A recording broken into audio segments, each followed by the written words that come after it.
श्री कृष्ण कहते हैं, तुलसी को पानी डालते वक्त बोले यह 3 शब्द, गरीबी दूर हो जाएगी। जय श्री कृष्णा। तुलसी को जल देते समय बोलने चाहिए यह 3 शब्द, सभी मनोकामनाएं पूर्ण हो जाती है। इस वीडियो में हम जानेंगे तुलसी को जल देते समय क्या बोलना चाहिए। एक बार की बात है, देवी सत्यभामा ने भगवान श्री कृष्ण से तुलसी को जल देने का महत्व पूछ लिया था। तब भगवान श्री कृष्ण ने उन्हें इसका महत्व सुना दिया था। अगर इस कथा को आप सुन रहे हैं तो पूरा सुनिए, इस कथा को आधा अधूरा छोड़कर जाने की गलती मत करिएगा, क्योंकि इस पवित्र कथा सुनने वाले को मनचाहा फल की प्राप्ति होगी। इसलिए इस कथा को पूरा सुने।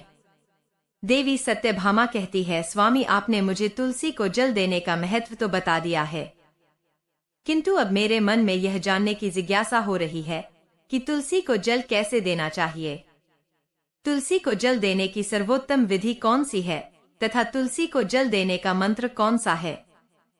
कृपया आप मुझे इन सभी प्रश्नों का उत्तर दें। तब भगवान श्री कृष्ण देवी सत्यभामा से कहते हैं, हे प्रिया, जिस प्रकार से मैंने तुम्हें तुलसी का महत्व सुनाया है, तुलसी को जल देते समय बोले जाने वाले मंत्र का भी बड़ा महत्व है। यह मंत्र केवल 3 शब्दों का है, किंतु इसका प्रभाव बहुत कल्याणकारी है। जो भी मनुष्य नित्य तुलसी को जल देते समय अपने मुख से केवल यह 3 शब्द बोल देता है, तो साक्षात लक्ष्मी उसके घर में प्रवेश करती है, उसकी दरिद्रता समाप्त हो जाती है, उसे धन धान्य की प्राप्ति होती है। वह मंत्र बताने से पूर्व में आपको तुलसी के इस मंत्र का महत्व सुनाता हूँ। इस महत्व को सुन लेने मात्र से ही मनुष्य के समस्त पाप नष्ट हो जाते हैं। उसे 100 वर्षों तक तुलसी को जल देने का पुण्य प्राप्त हो जाता है। इसलिए देवी आप इस कथा को पूरा जरूर सुने। देवी सत्यभामा कहती है, हे प्रभु, मैं इस कथा को पूरा अवश्य सुनूंगी, आप मुझे तुलसी के मंत्र का महत्व समझाइए। श्री कृष्ण कहते हैं, देवी सत्यभामा दक्षिण में एक अत्यंत शोभायमान नगरी थी। उस नगरी में सुशर्म नाम का खोटी बुद्धि का एक ब्राह्मण रहता था। पापियों का तो वह शिरोमणि था। उसका जन्म ऐसे ब्राह्मण परिवार में हुआ था जो पाप कर्म करने वाले शास्त्र ज्ञान से शून्य थे। वह जन्म से तो ब्राह्मण था, कर्म से वह अत्यंत दुराचारी था। वह न पूजा पाठ करता, न ध्यान करता और न ही अतिथियों का सत्कार करता था। उसके द्वारा पर आए अतिथियों को बिना दान किए ही क्रूरता पूर्वक भागा देता था। स्त्री लंपट होने के कारण वह सदैव ही पराई स्त्रियों में आसक्त रहता था। उसे मदिरा पान करने की भी आदत थी, साथ ही वह मांस खाया करता था। दिन में खेत में काम करके पत्ते बेचकर जीविका चलाया करता था और रात्रि में वेश्याओं का सेवन करता था। अनेक वर्षों तक जीवन व्यतीत किया। फिर एक दिन वह दुर्बुद्धि सुशर्मा बेचने के लिए पत्ते इकट्ठे करने के लिए एक ऋषि के आश्रम में गया और पत्ते तोड़ने लगा। तभी एक काल रूपधारी काले सर्प ने उस ब्राह्मण को काट लिया और उसी समय पर उसकी मृत्यु हो गई। उसके बाद 2 यम के दूत उसे लेने के लिए आए और उसे उठाकर यमलोक ले जाने लगे। मार्ग में वह यमदूतों के सामने बहुत विलाप करने लगा, दूतों मुझे कहाँ ले जा रहे हो, मुझे छोड़ दो, मेरे प्राण बख्श दो। किंतु दूत उसे ये कहकर ले जाने लगे, अरे दुष्ट ब्राह्मण, तेरे पाप कर्मों के कारण तुझे सर्प ने काटा है। यमराज अब तुझे घोर नरक में डाल देंगे। कहते हुए ले जाने लगे और यमराज से कहते हैं, धर्मराज, इस ब्राह्मण ने बचपन से घोर पाप किए हैं। यमराज कहते हैं, इस घोर पाप करने वाले ब्राह्मण को उठाकर ले जाओ और इसे नरक में डाल दो।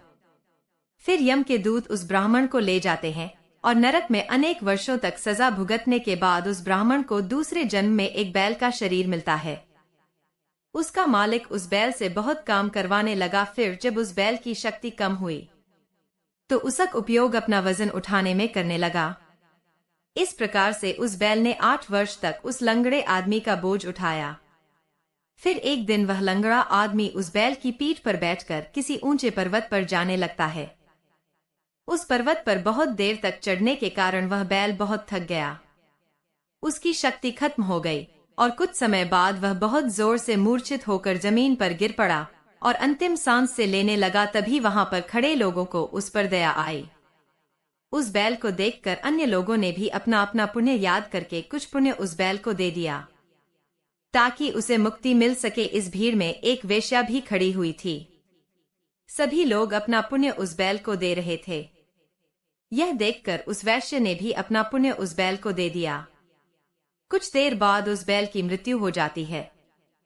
फिर उस स्थान पर यमदूत आते हैं और उस बैल के शरीर से उस ब्राह्मण की आत्मा को निकालकर यमलोक ले जाते हैं। यमलोक ले जाने पर उसे यमराज के सामने खड़ा किया जाता है और फिर चित्रगुप्त इसका लेखा जोखा देखते हैं तो वह आश्चर्य में पड़ जाते हैं। उसे वेश्या के द्वारा उस बैल को दिया हुआ पुण्य बहुत बड़ा होता है। उस पुण्य के प्रभाव से उसके सभी जन्मों के पाप नष्ट हो जाते हैं। फिर यमराज उस ब्राह्मण के सभी पाप क्षमा करते हैं और कहते हैं, ब्राह्मण, उस वैश्य ने तुझे अपना पुण्य देकर तुझ पर बड़ा उपकार किया है। केवल उसी के पुण्य के कारण तुम्हारे सब जन्मों के पाप नष्ट हो गए हैं। और यमराज उसे फिर से मनुष्य जन्म प्रदान करते हैं। इस बार वह पृथ्वी पर आकर एक उत्तम ब्राह्मण कुल में जन्म लेता है। उस महापुण्य के प्रभाव से उसे इस नए जन्म में अपने पूर्व जन्म की बातें याद आने लगती है। जब वह ब्राह्मण बड़ा हो जाता है तो उसे याद आता है कि पिछले जन्म में जब वह बैठा था तब उस वेश्या ने उसका पुण्य दे दिया था। इसीलिए उसके मन में उस वेश्या के बारे में जानने की इच्छा होती है और उसे महापुण्य के बारे में जानने के लिए उस वेश्या का पता लगाकर उसे ढूंढते हुए उसके नगर में चला जाता है। वह वेश्या बहुत बूढ़ी हो चुकी थी। फिर जब उसे वह वेश्या मिल जाती है तो वह उसके सामने जाकर उसे बार बार प्रणाम करता है और उस वेश्या का धन्यवाद करने लगता है। वह वेश्या कहने लगती है, ब्राह्मण श्रेष्ठ, आप कौन हैं? आप किस कारणवश आप मुझे धन्यवाद दे रहे हैं? मैंने आपका कौन सा कार्य किया है जो आप मुझे नमस्कार कर रहे हैं? तब वह ब्राह्मण कहता है, हे माता, मैं वही बैल हूँ जिसे तुमने अपना पुण्य दे डाला था। अपने पाप कर्मों के कारण मुझे पिछले जन्म में बैल होना पड़ा था। उस पर्वत पर जब मैं मर रहा था तो तुमने मुझे अपना पुण्य दिया था। तुम्हारे पुण्य के प्रभाव से ही आज मुझे फिर से मनुष्य जन्म मिला है। तुम्हारे द्वारा दिए गए इस पुण्य के कारण मुझे अपने पूर्व जन्म की सारी बातें याद है।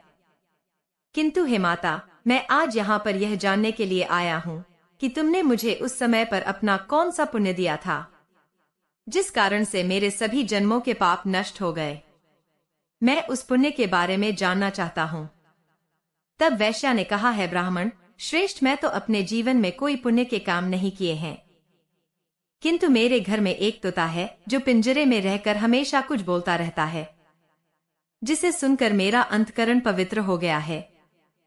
इस तोते के द्वारा बोले गए मंत्र का पुण्य मैं तुम्हें दान में दिया था।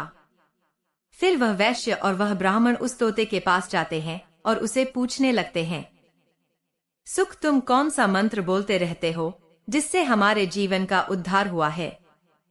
यह मंत्र तुम्हें किसने सिखाया और इस मंत्र का क्या अर्थ होता है? तब उस तोते ने अपने पूर्व जन्म का वृतांत सुनना आरंभ किया।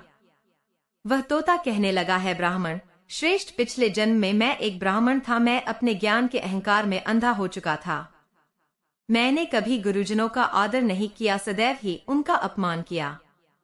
मुझे अपने ज्ञान पर इतना अधिक घमंड हो गया था कि जिस कारण से मेरा क्रोध बहुत अधिक बढ़ गया और मैं सभी से द्वेष करने लगा, अन्य मनुष्यों को कुछ नहीं समझने लगा, विद्वानों का भरी सभा में अपमान करने लगा। फिर कालांतर में मेरी मृत्यु हो गई और मुझे यमलोक ले जाया गया, जहां गुरुजनों का अपमान करने के कारण मुझे तोते के कुल में डाल दिया गया और मेरा जन्म एक तोते के रूप में हो गया। मेरे पाप कर्मों के कारण छोटी अवस्था में ही मेरा अपने माता पिता से वियोग हो गया। फिर मैं पेड़ की डाल पर बैठा रो रहा था तो उसी स्थान से कुछ मुनि जा रहे थे। उन्होंने मेरी दयनीय उपकार सुनी और मुझे लेकर अपने आश्रम में चले गए। वहां उस आश्रम पर उन्होंने मुझे एक सुंदर पिंजरे में रखा और मेरा अच्छी तरह से ख्याल रखा। वह मुझे नित्य भोजन दिया करते थे और पढ़ाते थे। उस स्थान पर विदेशी मुनि, उनकी स्त्रियां और बालक सभी नित्य तुलसी के पौधे को जल देते थे और उसके सामने एक मंत्र का जाप करते थे। उन्हीं के मुख से बार बार उस मंत्र को सुनकर मैं उसे रट लिया और तभी से मैं उस मंत्र को जान गया और वही मंत्र में दिन रात बोलता हूँ। उस मंत्र के प्रभाव से मेरी कभी मृत्यु नहीं हुई और मेरी आयु 100 वर्ष की हो गई और मैं इतने वर्षों तक जीवित रहा। इसी बीच एक रात को एक चोर स्थान पर आ गया और उसने मुझे वहां से चुरा लिया। फिर इस वेश्या ने मुझे उस चोर से खरीद लिया। इस वेश्या के घर पर आने के बाद भी मैं उस मंत्र को बोलता रहता था, जिसे सुनकर इस वेश्या का मन भी पवित्र हो गया और यह वेश्या का काम छोड़कर भगवान विष्णु की भक्ति करने लगी। इस मंत्र के प्रभाव से मेरे पूर्व जन्मों के सभी पाप नष्ट हो गए और इस मंत्र के प्रभाव से इस वेश्या का भी अंतर्मन पवित्र हो गया है। ब्राह्मण देवता, इस मंत्र के पुण्य से आप भी पाप मुक्त हो गए हैं। इस प्रकार से तोते ने उस ब्राह्मण को और उस वेश्या को सारा वृत्तांत सुना दिया, जिसे सुनकर वह ब्राह्मण और वैश्य दोनों ही अत्यंत प्रसन्न हुए और फिर वे दोनों ही नित्य तुलसी को जल देकर उस मंत्र का जाप करने लगे। फिर वह तोता, वैश्या और वह ब्राह्मण तीनों उस मंत्र के प्रभाव से दिव्या विमान में बैठकर विष्णु लोक को चले गए। श्री कृष्ण कहते हैं, हे देवी सत्यभामा, देखा आपने, केवल तुलसी के इस मंत्र के प्रभाव से उस तोते ने, उस वेश्या के और उस ब्राह्मण के सभी पाप नष्ट हो गए हैं। इसीलिए प्रत्येक मनुष्य को रोज तुलसी को जल देते समय इस मंत्र का उच्चारण अवश्य करना चाहिए। हे देवी, यह मंत्र इस प्रकार है, इसे तुम ध्यान से सुनो। ओम वृंदावने स्वाहा, ओम वृंदावने स्वाहा। श्री कृष्ण कहते हैं कि जो भी स्त्री नित्य तुलसी के समक्ष इस मंत्र का उच्चारण करेगी वह सौभाग्यशाली बनेगी। जो भी पुरुष तुलसी के सामने इस मंत्र का उच्चारण करेगा उसे अक्षय धन की प्राप्ति होगी। जिस घर पर सामने नित्य तुलसी की पूजा की जाएगी उस घर में साक्षात लक्ष्मी का वास होगा। तुलसी का यह मंत्र राजकल्पतरु है, यह समस्त फलों को प्रदान करने वाला है। अतः जो भी तुलसी के सामने इस मंत्र का उच्चारण करेगा उसे संपूर्ण सिद्धियां प्राप्त होगी। स्त्रियों को सदैव ही स्नान करके अपने बाल बांधकर मांग में सिंदूर भरकर नित्य तुलसी को जल देना चाहिए। इस मंत्र का उच्चारण करना चाहिए, इससे सभी दोष नष्ट हो जाते हैं। नित्य शाम के समय तुलसी के पास दीपक जलाना चाहिए और तुलसी के पास बैठकर भगवान विष्णु की आराधना करनी चाहिए।